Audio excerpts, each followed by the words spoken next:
Hello and welcome to Bymaster. Today we're talking about this thing that I found on Twitter thanks to Pirate Nation. I'm sorry if I got your name wrong if you're listening. This is what they said. This is an article from PC Gamer that they posted. PC gamers spend 92% of the time on all the games. Oh, and there are apparently 908 million of us now. So this was an article conducted by, not an article, I'm assuming a survey from Newzoo says that the PC market is growing a steady rate, and this is from the article, with an estimated 873.5 million players, and now it's like 907 million in 2024. And a breakdown where it says Newzoo's data further breaks down that 60.7 chunk, which this was from last year when Steam does the end of the year release, and they say that 67% of the players were spent playing games that were 6 or more years old. And that's not fucking good. First of all, if I was any developer, I'd be like, what the are we doing wrong? Let's get this shit straight. And I could go into that, and I'll go into that later. But first, let's just go break down the stats, what Newzoo says. 7.1 hours was spent on Counter-Strike, 6.4 League of Legends, 6.2 Roblox, 5.8% Dota, and 5.4% Fortnite. And at first I was like, wait, how are they doing the 5.4% and 6.4 on League of Legends and Roblox? But then I'm assuming they're gathering people who, because on Steam you could add like a non-Steam catalog and it'll show up what you're playing on Steam. So that's my assumption of how they're doing it.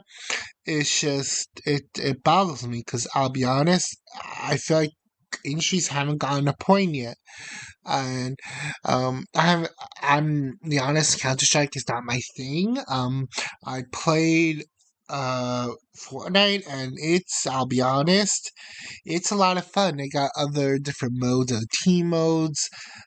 They got like shooty modes, like shoot monsters. PvP, like deathmatch matches that aren't like battle royale, but you just pew pew pew and kill people. So there's that. It goes on, it says, as a brief aside, if you ever wonder why publishers are so obsessed with making live service games and why so many have failed, this gives you both answers. Get it right, and a live service game is Golden Goose, a forever money machine. Why do new ones fail? Because by law, the audience knows what it likes, and I agree. I agree to a point. This is why companies want to make live service games, because they're essentially Golden Goose. And if you reach Fortnite levels, you get collaborations with brand. I mean, Disney's already lining up to have some weird impact thing with Fortnite. I don't fucking know. I saw a little bit. I'm like, how? I don't understand how Disney's gonna do a Fortnite thing that affects the parks also. Maybe like having the characters in Fortnite, but Disney wouldn't do that. I would expect maybe having more of a Disney-esque theme, maybe a map or something in game. I don't know. I just think Disney's trying to reach at this point, but that's just me because they're already in the gutters. Um, and I think a lot of people are already accustomed because the problem with live service game is they expect you to dedicate a lot of hours in. Like you could just go play Clone Trigger, I don't know, for a couple of hours and maybe a week or two you beat it depending on how much time you have. But in live service there is like essentially no end, and there are ways to essentially track people. Track people, and you could go, hey, like to the stock investors, to be like, hey, we got 300, and this is me pulling out of numbers out of my butt, just to say. But my point still stands is they can use the data, like the Battle Pass data, to show how active the players are, and to show to investors, like, hey, we got 300 million level 300 players out of 600 million or so. 600 billion, and it'll look good for the investors. And then they could also charge like, oh yeah, we got this skin for, I don't know, we got this skin that got almost $300, and they're in charging for shoes in Fortnite, which I don't like, but I'm not the game. But I do love I do think sometimes uh, live service games can be predatory. I think there are very few instances like Marvel Rivals where people will go out of their way to play it, especially if I think a lot of things that culminate to Marvel Rivals' success was Overwatch to failure. I think a lot of people were looking for that subgenre of hero shooter, and I think Marvel Rivals provided that sort of hero shooter and did it well. And did it well and executed it perfectly. I mean, every character looks great. I mean, everyone's thick. Both male and females are thickosauruses. Like, they got booties and everything for days. Person goes on to say, the interesting thing is, someone who does this for a living, it shows a disconnect between the consumer interest and much of the industry coverage. True, which tends to skew towards the latest hot game or big disaster, but that's not being reflected in PC gamers' general habits, which, much like comfort food, we tend to have favorite titles and stick with them. Favorite old titles, my bad. Read this person, I just think the last part has a little more nuance to it, but we will get to that. So I think, like I said, there is so much disconnect between consumer interest and much industry coverage.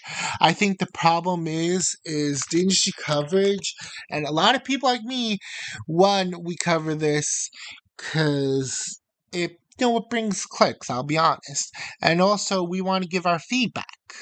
Like, I think there is so much disconnect between the industry because they are trying to own the chuds at the end of the day, and you do not try to own your customers. You do not bite the hand that feeds you. I think that's the biggest issue with this. They're trying to own their customers, and it's like, we're the ones that pay your bills and keep your lights on. Like, what are you thinking? And I think a lot of times people cover it, especially negative stuff, is in general negative news sells. In general, whether it be gaming, real news, politics, technological news. I don't know if it has something to do with humans in general, but that just sells. And also, I think a lot of gamers want their voices heard, and no one's hearing it. So I think a lot of times we use our podcasts and platforms to be like, hey, we want to get our voices out. We don't like this decision XYZ, so we're going to use this platform. And plus, I'll be honest, the gaming industry itself in the past few years has been nothing but dumpster fires itself. I mean, the reason why I think, first off, the big part is most of these games are just what most of the games are is gamers that games that gamers don't want. And like I said before, a lot of times it's falling on deaf ears, so gamers want to voice their opinions, especially if they're like, we don't like this game, and a gamer, or we think, this is bad, and a lot of times there's a disconnect, like I said. And also, I think the big problem is gamers don't want to be lectured, or people in general.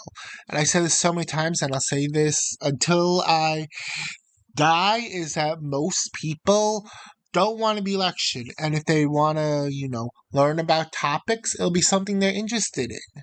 Now, I don't know about gender ideology, like this ain't a school or a college campus where you're forced to take like certain classes in order to pass. That ain't it. So, with I think that option, people are going to gravitate games that do not lecture them.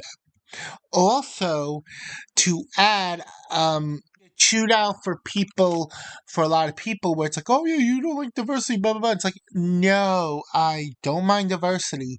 The problem is a lot of the quote unquote diverse characters are just stand-ins for the writer's political ideals. They do not have no agency. They don't have no sense of self. Only reason they're there is just to push the writer's ideology, not to have their own voice or their own experience, which to me is a problem. And speaking of that, I think a lot of people also don't want to play new games because there's just too much drama around it. I mean, you got fights over Facebook because dev like ran their mouth over something stupid, like one old Trump supporters to die, and which is fucking disgusting. I mean, if it was on the other foot, would you say that? Would you want that if someone said that all Harris supporters should die? Would you want that? That's my question. No, so you shouldn't do it. And I think having those types of people are just a turn off in general. Because no one wants to buy from someone like that. And I think it's having a bigger effect on everything. Because one guy got fired for not sitting a Trump supporter and making them food in a restaurant, and he was an employee, and this was like in Wisconsin, and he got fired, which is like, okay, you know what? You get fired. Have fun. Because I do say, if I was the boss, I'd be like, out the door, Linda. Because, it's, as a small business, you can't, you don't have the luxury of kicking out customers in general. And the bigger businesses do because they have the money to fall back on. But yeah, I think it's having a ripple that people are just tired of these wackadoos. And then if that's not enough, you got people who like start drama, like I said, or just and make the game look bad. And if anything, if Hollywood is an indicator of this, then I hopefully gaming companies start muzzling these people, because many movies that were probably good failed because people ran off the mouth and like shamed the customers. And I want to have the Rachel Zegler clause. I believe that they're gonna have it later, especially after Snow White's failure. They're gonna have to scrub social media accounts, tell them to shut the fuck up. But yeah, and that's what I think. I think people are just tired of the drama too. Other than lecturing, it's a drama. Um, and they're going to older games that are actually fun. I I started a run through of Chrono Trigger, and I'm still at the beginning. I haven't really gotten that far because I've been playing multiple games. I'm doing also a Legacy Challenge in The Sims 4, and then I've been playing Wrestling Empire, and then I also started a run through of Chrono Trigger. So I'm just like, where's the time? But I think people are just playing games that are fun. However, the caveat to what he said, I think yes, there are old games that people always go back to. I mean, I love Final Fantasy V, and I will play that time and time again. But I think if new games are good, I think people will sort of roll those new games in with their old favorites through like a playthrough sort of ish. I think the reason why GDQ, when they do the old games, is so popular is because they're old games like that people speedrun and break. Which it's not my thing, but I think there is an audience for that, and I think that just shows, yes, that older games stand up to the test of time. But if the newer games are good, I think people would sort of, like I said, roll it through their playthrough, like sort of, oh yeah, I play Black Myth Wukong. Then once I beat Black Myth, I'll play Final Fantasy V. Then once I beat Final Fantasy V, I'll play this new game that came out that actually looks great. And then once I beat that new game, maybe I'll play Chrono Trigger. I mean, so I think that's the problem is also there's nothing new that's good. And I hope the video game industry sort of takes note of this trend. And I'll be honest, how do I fix this? One, I'd say kick the people out. I'll be honest, kick the activists out and get people who are passionate about games back in. That's my first thing. Two, if you have someone who is violent or volatile on social media. My bad, volatile on social media. I'd say monitor their posts every single second, and if that doesn't work, then essentially put a gag order on them. Because having people argue with others online will not help your game. That's my thoughts. Anyways, what do you guys think? Have a good one. Happy gaming. Stay hydrated. Take care. Bye.